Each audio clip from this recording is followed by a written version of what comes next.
যাচ্ছিলেন তখন আমি খেয়াল করে দেখলাম আমার কানের মধ্যে তুমি বেলালের পায়ের আওয়াজ আমি বিশ্ব নবী শুনতে পাচ্ছিলাম। জোরে বলেন সুবহানাল্লাহ। এজন্য বিশ্ব নবী বলেন ইশতাকুল জান্নাতি লা তালাতা, আল্লাহর জান্নাত তিনজন ব্যক্তিকে প্রত্যাশা করে। এক নম্বরে বিশ্ব নবী বললেন আমার চাচা আমির হামজাকে জান্নাত প্রত্যাশা করে, দুই নম্বরে আম্মারকে জান্নাত প্রত্যাশা করে, আর তিন নম্বরে আমার কালো সাহাবী আমার বেলালকে আল্লাহর জান্নাত প্রত্যাশা করে। জোরে বলেন সুবহানাল্লাহ। এই পৃথিবীতে আমরা সবাই জান্নাত চাই। আল্লাহ রাসূল বললেন তিনজন যখন সে আল্লাহর জান্নাত চায় তার মধ্যে বেলাল একজন। এই সম্মানটা পেয়েছিল কারণ হচ্ছে বেলালের মধ্যে টাকা ছিল না, অর্থ ছিল না, বাড়ি ছিল না, গাড়ি ছিল না, কিন্তু অন্তরের মধ্যে তাকওয়া ছিল। আল্লাহর ভয় থাকার কারণে বেলাল কোরআনকে আঁকড়ে ধরার কারণে আল্লাহ তার শান তার মানকে আল্লাহ এত বাড়াই দিল। আল্লাহ পাক তাকে দুনিয়াতেও সম্মানিত করেছে, আল্লাহ পাক পরকালেও সম্মানিত করেছে। জয় বলেন সুবহানাল্লাহ। যাদের হৃদয়ে আছে আল্লাহর ভয় তারা কভু পথ ভুলে যায় না। আল্লাহর প্রেম ছাড়া এই দুনিয়া কারো কাছে কোনো কিছু চাই না, কারো কাছে কোনো কিছু চাই না। রাতের আধারে যারা সেজদাতে রয় দু চোখের অশ্রুতে নদী যেন বয়। রাতের আধারে যারা সেজদাতে রয় দু চোখের অশ্রুতে নদী যেন বয়।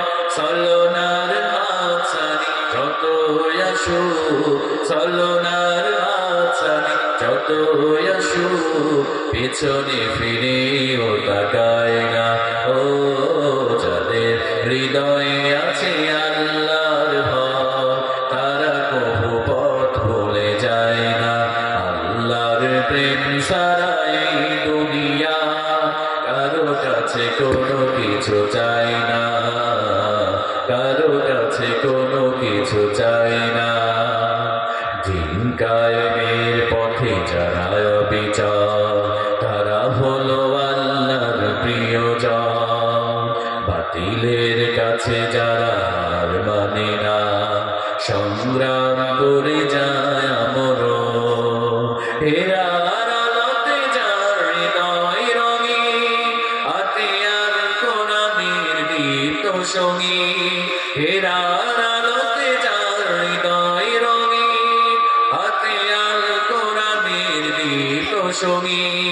সত্যের পথে যারা নিবেদিত প্রাণ, সত্যের পথে যারা নিবেদিত প্রাণ শত্রুকে কভু ভয় পায় না।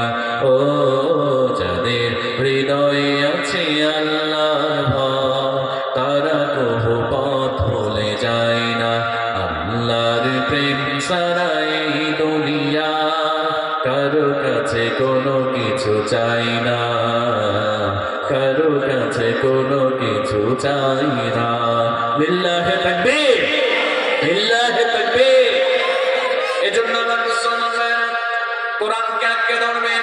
আল্লাহর নবী বিশ্ব নবী সাল্লাল্লাহু আলাইহি সাল্লাম বলেন আন-নাযার ইলা সালাসাতি আশিয়া ইবাদাত। মনোযোগ বাড়ান আমার মুসলমান ভাইরা। আল্লাহ রাব্বুল আলামিন হাবিব বললেন এই দুনিয়াতে এমন তিনটা জিনিস রয়েছে যার দিকে নজর করলে, যার দিকে তাকালে আল্লাহ রাব্বুল আলামিন তার আমল নামায় সওয়াব দিয়ে দেয়। জোরে বলেন সুবহানাল্লাহ। সাহাবায়ে কেরাম জিজ্ঞেস করলেন ইয়া রাসূলুল্লাহ কোন তিনটা জিনিসের দিকে তাকালে সওয়াব আপনি আমারে বলেন। আল্লাহর নবীজি বিশ্ব নবী সাল্লাল্লাহু আলাইহি সাল্লাম বলেন এক নম্বরে আল্লাহর কোন বান্দা বান্দী যদি আন-নাযার ইলাল কাবা কাবায় গিয়ে মক্কায় গিয়ে আল্লাহর কাবা ঘরের দিকে যদি নজর করে আল্লাহ রাব্বুল আলামিন এক নম্বরে তার আমল নামায় আল্লাহ সওয়াব লিপিবদ্ধ করে দেয়। জোরে বলেন সুবহানাল্লাহ। সাহাবায়ে কেরাম বললেন ইয়া রাসূলুল্লাহ দুই নম্বরে কোন জিনিসের দিকে তাকালে সওয়াব? আল্লাহর নবীজি বিশ্ব নবী সাল্লাল্লাহু আলাইহি সাল্লাম বলেন আন-নাযার ইলাল ওয়ালিদাইন আল্লাহর কোন বান্দা বান্দী যদি তার মায়ের দিকে তার বাবার দিকে নেক নজরে তাকায় আল্লাহ রাব্বুল আলামিন কোন সন্তান তার বাবা মায়ের দিকে নেক নজরে তাকালে আল্লাহ রাব্বুল আলামিন তার আমল নামায় একটা কবুল হজের সওয়াব ওই সন্তানের আমল নামায় আল্লাহ দিয়ে দেয়। জোরে বলেন সুবহানাল্লাহ।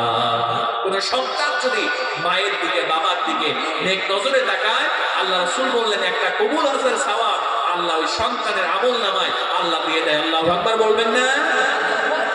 একজন সাহাবী বললেন, ইয়া রাসূলুল্লাহ, আল্লাহর কোন বান্দা বান্দিরা কোন সন্তান যদি মায়ের দিকে বাবার দিকে 10 বার তাকায়, আল্লাহ নবী বললেন 10টা কবুল হজের সওয়াব হয়ে যাবে।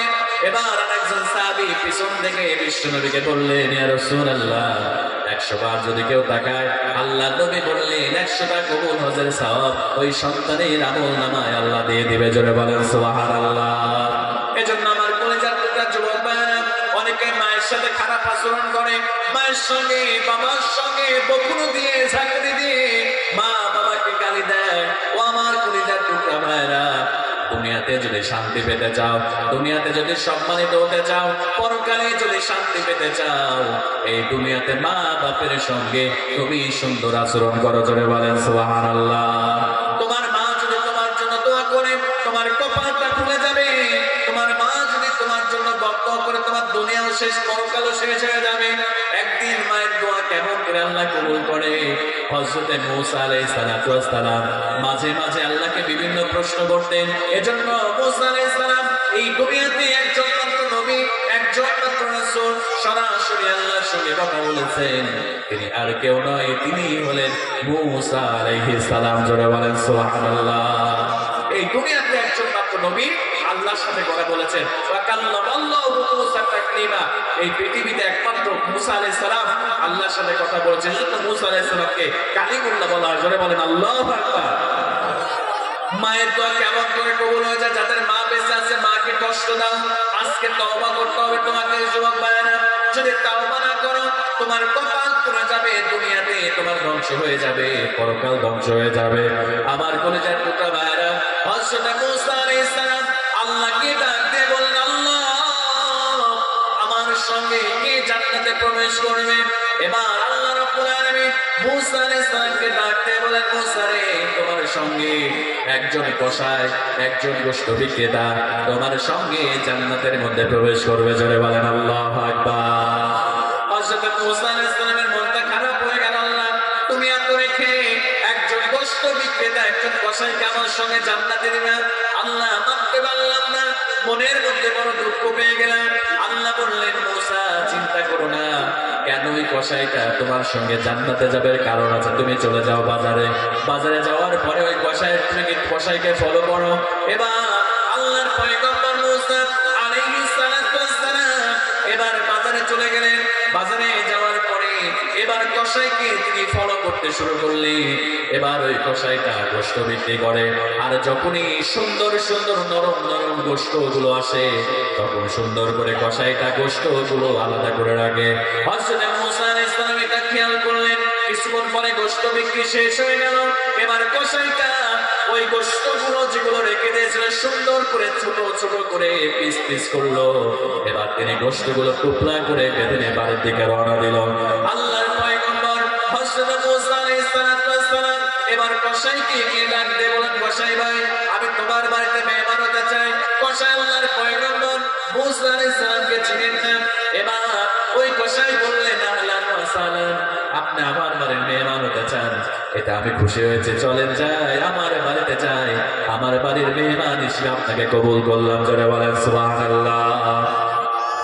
হযরত মূসা আলাইহিস সালাম চলে গেলেন। দেখেন মায়ের দোয়া কেমন করে কবুল হয়, ভালো করে লক্ষ্য করেন। এবার মূসা আলাইহিস সালাম ওই কসাইয়ের বাড়িতে চলে গেলেন। এবার কসাই বাড়িতে যাওয়ার পরে সুন্দর করে গোশত গুলো পানি দিয়ে ধুয়ে ফেললেন। ধোয়ার পরে এবার কসাইটা গোশত গুলো সুন্দর করে রান্না করলো, নিজ হাতে রুটি বানালো। এবার ঘরের মধ্যে প্রবেশ করলো। ঘরের মধ্যে থেকে একটা বক্স বের করে আনলো। বক্স বের করে আনার পরে একজন বৃদ্ধা মহিলাকে ঘরের মধ্যে থেকে বক্সের মধ্যে থেকে বের করলো। বের করার পরে ওই বৃদ্ধ মহিলাকে সুন্দর করে তিনি গোসল করালেন। সুন্দর করে গোসল করানোর পরে ওই বৃদ্ধা মহিলাকে তিনি কাপড় চোপড় পরাই দিলেন। সুন্দর করে কাপড় চোপড় পরাই দেওয়ার পরে এবার কোলের কাছে বসায় নিয়ে এবার প্লেটের মধ্যে গোশত গুলো রাখলেন। রুটিগুলো দিয়ে সুন্দর করে রুটি দিয়ে গোশতর ঝোল দিয়ে গোশত দিয়ে মাখায় মাখায় ওই কসাইটা বৃদ্ধ মহিলা মুখের মধ্যে তুলে দিতে শুরু করলেন। জোরে বলেন সুবহানাল্লাহ। হযরত মূসা আলাইহিস সালাম পাশে দাঁড়িয়ে এই দৃশ্যগুলো তিনি দেখতেছেন। এমন সময় হযরতে মূসা আলাইহিস সালাম খেয়াল করলেন, যখনই কসাইটা রুটি তুলে মায়ের মুখে, বৃদ্ধা মহিলার মুখের মধ্যে দিয়ে দেয়, আর বৃদ্ধা মহিলা মুস্কি মুস্কি হেসে কসাইয়ের কানের কাছে গিয়ে যেন এসে বলে দেয়, আর কসাইটা বৃদ্ধা মা যখন এটা বলে দেয়, কসাইটা মুস্কি মুস্কি হেসে ফেলে। এবার রুটি খাওয়ানো শেষ হয়ে গেল। এবার কসাইকে মূসা আলাইহিস সালাম ডাক দেব